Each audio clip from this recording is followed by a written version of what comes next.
fuck it, we'll do it live. Who knows if this will even get on YouTube? Just recording it for the first time ever. See how this goes. My name's Stephen Moustaris. I'm bringing you the UFB, which I like to call the Ultimate Fighting Breakdown. It's whatever. It's my little MMA show. Last week I decided to break down UFC 260 and just give my odds and my bets, whatever. And today is Tuesday, the March 30th, just after the weekend of Saturday, on some crazy fight card, UFC 260. And yeah, today I'm just gonna break it down and whatnot, and then we got a long week and a half until the next UFC card. So I'm sure I'll get to another one and break down those cards coming up. But this is the UFB, brought to you by the Intrigue Podcast Network. It's my podcast network that I'm just trying to get going. So if you guys like it, check it out. I got some podcasts coming your way. So, but yeah, let me get into it. UFC 260. I thought it was a fun time. Whatever. I had some friends over. Nice little drinking going on, smoking some weed, having fun, passing the blunts around, and it was fun for sure, you know. But I can always say that like I'm definitely the only fan of MMA, like true fan of MMA, and my friends group, and a lot of them just care for the finishes. And if you're one of them guys that just like the finishes or whatnot, what a fucking fight card for you. And shit, man, let me just start off in these little prelims, just because it was, for me, nothing kind of fucking big to talk about, because you got the John Anicks in the world, the DCs, the Ariel Helwanis, they're always going to break these down. So I'm just another guy just giving out my opinion. So really don't have to get too crazy into it if I don't want to talk about it. But the only one that I was really, I guess there was two that I was impressed with, was the Nurmagomedov, fucking Khabib's cousin, against Jared Gooden, which was unanimous decision. But that fight was the pressure on these fucking Russians or whatever, the Dagestanians. I don't fucking get it, but these guys, every single one of them know how to fight. There's probably, I feel like it's the Antetokounmpos of the NBA right now, where it's you got all these cousins and brothers and all these motherfuckers coming out of nowhere, but they're all wrestling bears. They're all beating the shit out of people, and it's getting unreal. It's getting fucking ridiculous, and somebody's got to do something about it. So I don't know where the Smiths are or the Millers or whoever anymore, but Jesus, like, come on, guys, we got to get our shit going, because Jared Gooden, my man, like, big, stout motherfucker, jacked as fuck, but, like, let's be real, bro. It was, I didn't see anything in the fight from him that was, like, impressive at all. Like, I mean, don't get me wrong, these guys would kick my ass, so I can't say it like that, but as a fan watching fights for 12, 14 years, whatever, like, it's tough, because those Nurmagomedov pressure, man, it just makes you a complete different fighter. Like, I do kickboxing and stuff, so I definitely know what I'm talking about a little bit. Not saying I'm going to kick these guys' ass, because I can't, but I do know a little bit of what I'm talking about, and it's especially just off experience, just like sparring and whatnot. It's, yeah, people coming at you, it's way harder. I mean, for real. So I get where Jared Gooden's coming from, but damn, those boys got the pressure. Got him a unanimous decision win. I thought he could finish it, honestly, at the end. He hit him rocked a couple of times, but I mean, shit, you can't be mad when you go home with a victory and you got Khabib, Coach of the Year, in your corner. So, and then the fight right after that was Alonzo Menifield and Fabio Cherant, which I broke down. And I know Alonzo Menifield had a last second opponent switch, which was Fabio Cherant. That's the only reason he got in the UFC. I think he was 7-1. I think right before he got in there, and I said before, it was like Alonzo Menifield. He's been a big prospect, at least the look. He's got the stature, he's got the looks, he's got the power, he's got everything. But he just lost his two first fights, which, I mean, it's tough. I mean, it's fucking tough in the UFC. All those guys are fucking killers, so I get it. But I definitely said that it was definitely one of those ones where it's like, all right, let's get this prospect going. Let's start getting him with somebody a little easier. Which, no hate against Fabio Cherant, because that dude was freaking huge. But I mean, the dude just held on to a choke way too long. Like, shit, everybody knows this, but it was, way too long, which I don't blame him. I probably would have done the same thing. You're a submission artist. At least that's what they're talking about for you through 8 fights that are pro. You're the submission guy. And you're big. You got the power and whatnot, but you just tell he's kind of scared. Moment was kind of big for him. Man, Alonzo Menifield, honestly, it was a beautiful Von Flue or OSP choke, whatever one you want to call it. I like the OSP choke because I'm younger. I like the newer guys, so sorry. But OSP's got 5 of the 7 or whatever that have been pulled off by 4 people. Jesus, it's ridiculous. But Alonzo Menifield looked really good. Power as fuck. Takedown was powerful. Threw his ass down. Perfect. Just everything was perfect about it. it was phenomenal.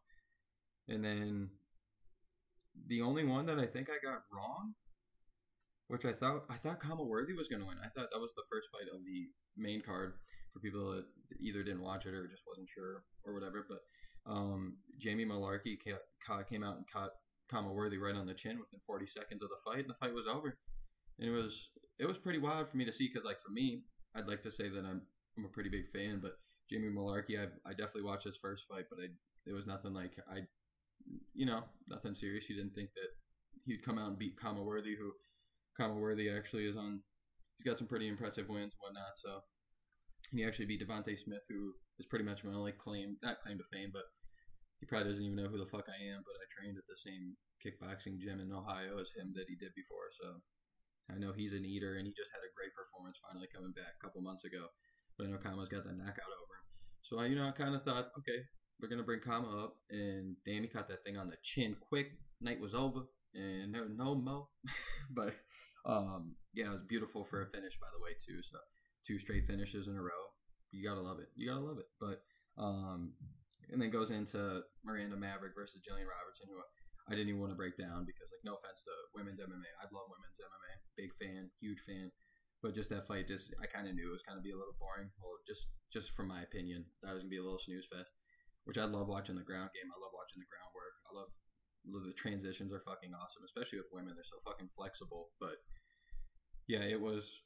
I kind of knew that Miranda Maverick was just like kind of that build up. Like Jillian Robertson's a really tough opponent. She's got game. She's probably whooped my ass, honestly. So I can't say anything. But I just knew it was something like if you get over her, all right, let's get you going. Let's get you flowing. And she got it done. I thought she lost the second round just because of control time, nothing because she was like too in danger. But she had the back for like 3 minutes, and I think anybody's winning that round unless you just got put down and then took the back, or like really knocked down hard. But no, that was pretty nice work on at least in the second round by Jillian. But unanimous decision win. It was all 3-0 at least by the judges scorecard. I would have gave it 29-28 and not 30-27. But still.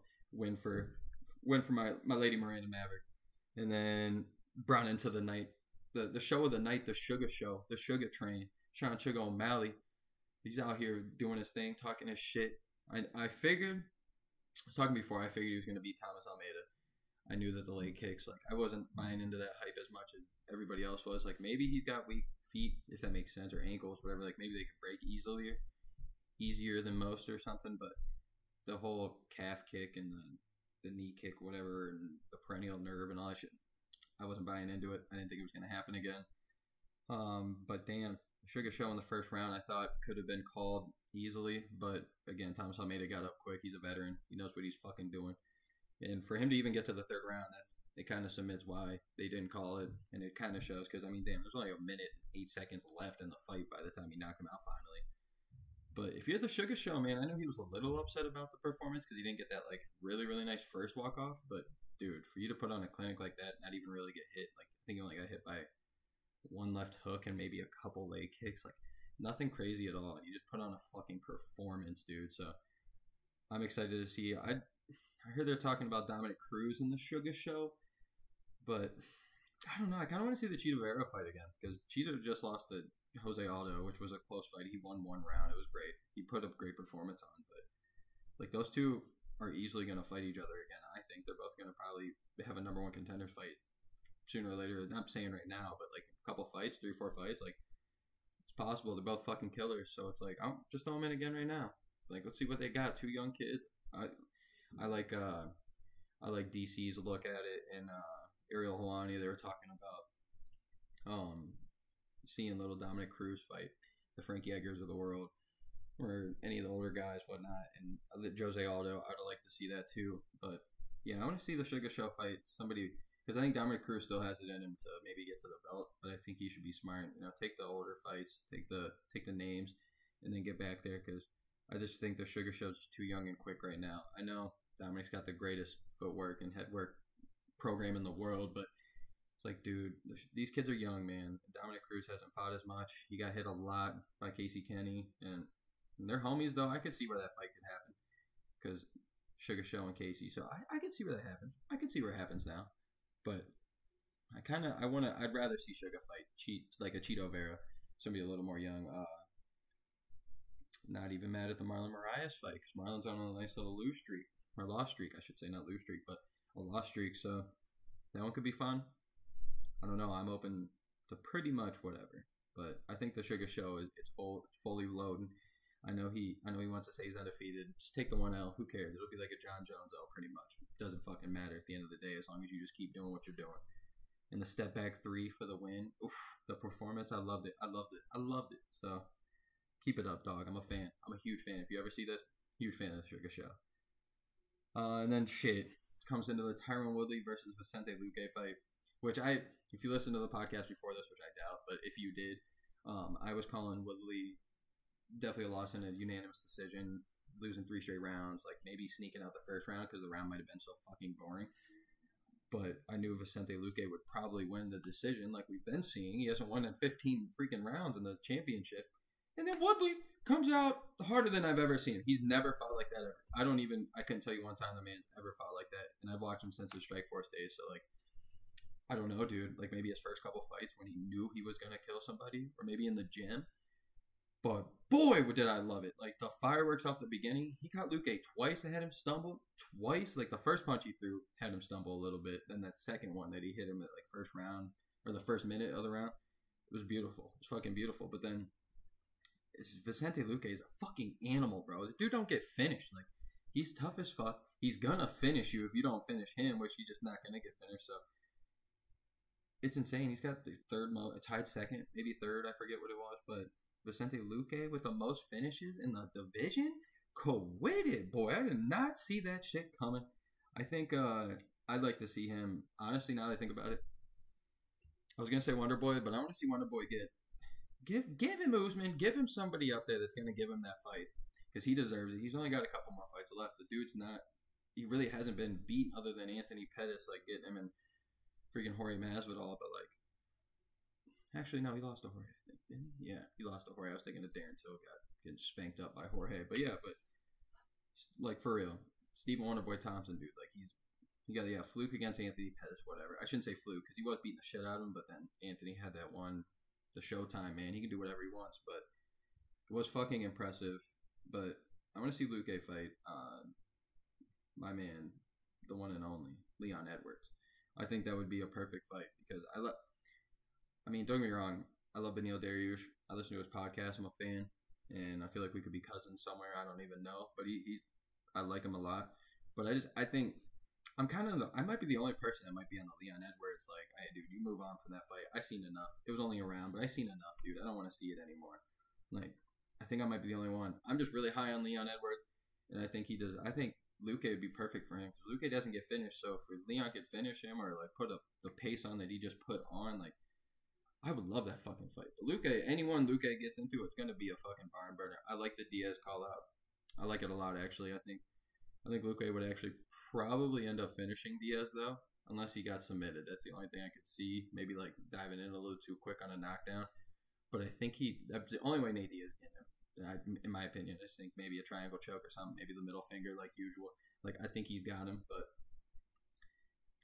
Luque is a fucking eater, dude. And if Tyron Woodley is gone, like I seen he was going to test free agency, if he is gone, man, hey, that was a hell of a last fight. You can't be mad at that. But if he would have fought like that the last 3 fights, maybe even I get the Kamaru Usman fight, whatever. But for 2 more fights right after that to do the exact same, like, if he'd have done that right there, we'd probably still be seeing him in the UFC. Like, come on, man. Like, it's tough. You see that 40-year-old or 38. I'm not trying to hate, but 38, whatever, on his last fight potentially gives his all in that last round, like, or last first round. You gotta love it, but you can never be mad at that loss. If you'd have lost like that to any of the other guys, like, you're happy with that. You can't be mad. You gave it your all. You smacked them. You did your thing. But to sit there up against the fence, like, I don't know, dude. I remember Rory McDonald doing it to him, and it just frustrated me because it's like, dude, take your fucking chance. Like, I was huge on Tyron Woodley back in the day. He was a fucking dog, but he got his shit done. But still, it's just a couple fights that just frustrate me as a fan, and I cannot say that about this fight. It was phenomenal, and it was like a perfect. It's like a perfect little, like, last, like, exchange between 2 men that we've seen of the night, if we're being honest. Like, Which leads me into the final fight, the main event, Stipe versus Ngannou. I thought Stipe. You heard me on the last ep. If you guys even listened to it, I picked Stipe to I thought he was gonna win. I really thought that he might have shocked the world and knocked out Francis Ngannou. Clearly, I know the chances are high that Francis can knock out any fucking man in the world, but I don't know. The fight just was way different than I expected. Like I expected a takedown, like a defense from Ngannou a little better. Like I expected that first sprawl that he had. I didn't expect him to swing to the back though. That was insane. But I did expect one or two couple sprawls in the first round, first two. I think Stipe maybe been thinking about that. But yeah, like everybody's saying, it's the patience of Francis Ngannou that I was just shocked all night. And it's like, he's got me eating my words now because I literally, the last podcast I'm talking and I'm like, I really want Stipe to win because I want Stipe and John Jones to fight because they're both realistically the greatest of their division of all time. Especially if Stipe would have beat Francis again on Saturday. Cemented, dude, like greatest heavyweight of all time. Who cares if John Jones beat you? The greatest heavyweight of all time. But it would have really cemented that fight between John Jones and Stipe for the belt, for the GOAT of all GOATs, which it should have been. But Francis comes out here, and I was saying how even if he wins, even if he gets that knockout early, like he did, like I was gonna say, like people are probably gonna still hate on him and not call him the GOAT because he's only got that knockout power. He doesn't really have the skill set that like a Stipe or a John Jones or Habib or any of these guys got. But then he comes out and looks like this, and I'm like, holy fucking shit, I'm eating my words now because this dude has got it all. Like, he threw a head kick, which I was bitching about the other day in UFC 4. I play online. I'm a dog. If you guys want it, come get it. Gamer tag, got me. But seriously, I was fighting him the other night, and like he was throwing head kicks, flying knees, all these crazy things, and I'm like, I know he's athletic, I know he can do it, but he doesn't really pull it off in fights in real life. So I kind of was like questioning it. And then what do you fucking know? He pulls it off on Saturday. He comes with a head kick that barely missed. He got it with a big ass toe. If he would have hit him with anything else but that Cameroon toe, that dude was out earlier. And then I was just so shook because Stipe wasn't doing anything. I think he landed 4, 5 leg kicks maybe in the first round. Some decent ones, but he ate a lot of them. And then in the second round, the only punch that the man landed was the one that he got right before he got knocked out. Was one that he hit him with a straight and got him to fucking sit there and like thought he had him wobbled, and then he ran at him like a goon and then slept. And it was sad to watch. I can't lie. I'm right there with DC. It was sad to watch because it's like Stipe's a dog. He's finally getting his respect that he deserved. In my opinion, I thought he was finally getting the respect he deserves. And I mean, I'm not really a homer. I don't really care where I'm from, so like I'm not that big of a deal. But like I am from Ohio, so to have him an hour away from me, it is something cool. Like I still give him I give him the respect still to this day for the first championship brought to Ohio or I should even say Cleveland, before Cleveland, because he did it right before the Cavs finally got it with LeBron. And then the freaking Indians go to the World Series, almost pull it out, but blow the 3-1. But still, Stipe did that shit first. And for me as an MMA fan, I was happy as hell for him to, I'm the champ, Cleveland, I brought the champ. Like, it gets me excited to this day thinking about it. So it was sad seeing him lose. I don't think I want to see him fight unless we're talking John Jones, Francis winner. I don't want to see him fight Francis again. I just don't know if he's got it in him unless he gets that one punch. But I don't know. But it brings me to my thing now with John Jones versus Francis, which I thought would have been guaranteed. But now we got John Jones tweeting today talking about fucking release me, fucking let me go. I'm like, this dude doesn't want to fight for the UFC because they're not willing to pay him. I've never seen this, that you guys are willing to pay Conor McGregor to lose one every other fight. Like, what the hell? But you got John Jones who's never lost. You got Habib who's never lost. You have Henry Cejudo that barely lost. Like, barely. He got knocked out by fucking Demetrius Johnson, and then he had a couple decisions. But he's still been putting the work in, finishing people left and right. And it's just like, you guys won't pay these guys, but you'll pay the Conor McGregor who just talks shit? Or, like, you'll even pay, like, I do respect how they pay DC, but, like, let's be real, brother. I love DC. DC's one of my guys. I love DC. Like, I shouldn't say guys, I don't know him. But I'm saying, like, guys isn't one of my favorite fighters. And, like, even him I didn't think deserved all the praise that he got from the UFC for the belts and shit. Because it's like, dude, you lost. You know what I'm saying? You got beat by John Jones. You got beat by Stipe twice now.